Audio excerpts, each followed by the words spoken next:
BJP కార్యకర్తలు క్షేత్రస్థాయిలో సమన్వయంతో పనిచేస్తే వచ్చే స్థానిక సంస్థల ఎన్నికలతో పాటు అసెంబ్లీ ఎన్నికల్లో కూడా కాషాయ జెండా రెపరెపలాడటం ఖాయమని ఉపాధ్యాయ ఎమ్మెల్సీ మల్క కుమరయ్య తెలిపారు.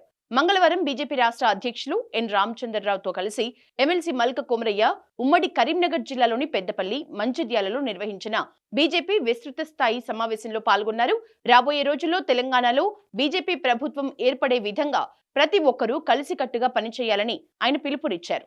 అయితే ఈ సభకు ఇంత పెద్ద సంఖ్యలో వచ్చి మన పెద్దపల్లి పేరును మీరు మన తెలంగాణలో బీజేపీ గవర్నమెంట్ రాబోతుంది కాబట్టి మీరు అందరూ యునైటెడ్గా ఉండి పని చేస్తే మన అన్ని ఎలక్షన్స్లో గెలుస్తాము. మీరు అందరికీ కూడా ఛాన్స్ వస్తుంది కాబట్టి మీరు పేషెన్స్గా ఉండి అందరూ ఐక్యంగా పనిచేయాలని కోరుకుంటూ నెక్స్ట్ వచ్చే అన్ని ఎలక్షన్స్లో మనం గెలవబోతున్నాం కాబట్టి మన గ్రూప్స్ కొంచెం తగ్గించుకొని మనం యునైటెడ్గా పనిచేస్తే మన అందరికీ అన్ని గ్రూప్స్కు కూడా రిప్రజెంటేషన్ వస్తుంది.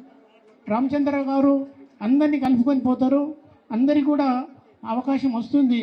కాబట్టి మీరు డిసిప్లిన్గా ఉండి మన భారతీయ జనతా పార్టీని గెలిపించాలని, మన మోడీ గారి గవర్నమెంట్ బాగా చేసి మనకు ఎకనామిక్లో కానీ అన్నిట్లో మనం ముందుకెళ్తున్నాము, వాళ్ళనే మనం నంబర్ 1గా కాబోతున్నాము. కాబట్టి మీరు అందరూ యునైటెడ్గా ఉండి పనిచేయాలని కోరుతూ ముగిస్తున్నాం.